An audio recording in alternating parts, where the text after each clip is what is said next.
அஸ்ஸலாமு அலைக்கும். Summer vacation ஆஃபர்ஸ்லாம் முடிஞ்சுட்டு இப்போ பேக் டு ஸ்கூல் ஆஃபர்ஸ் போயிட்டுருக்கு. But still a secret. என்னன்னு சொல்லவா? நிறைய பேருக்கு தெரிஞ்சிருக்கும், பட் சில பேருக்கு தெரிஞ்சிருக்க வாய்ப்பில்லை. அது என்னென்னா, யாஸ் ஐலண்டோட kids go free offer.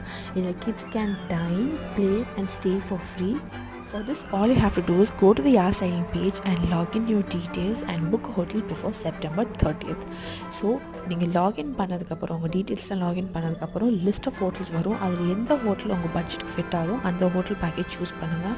And by the way, we stayed in Hilton hotel Yas Island. It was amazing. அவங்களோட பிரேக்ஃபாஸ்ட் அவ்வளோ டெலிஷியஸாக இருந்துச்சு. So coming back to the point, உங்களுக்கு 4 தீம் பார்க் ஆப்ஷன்ஸ் கொடுத்துருப்பாங்க. அதுலேருந்து ஒரு தீம் பார்க் சூஸ் பண்ணலாம் per நைட்டுக்கு. And we chose the Warner Brothers Abu Dhabi. It was super fun and amazing. என் கிட்ஸுக்கு மட்டும் இல்லை, எனக்கும் தான். Minus the long Q because it was weekend and very crowded. Otherwise once in life time try பண்ணி ஆகணும். அப்படின்னு யோசிக்கிறீங்க, உங்கள் ஃபேமிலியை கூட்டிகிட்டு இந்த வீக்கெண்டே போங்க.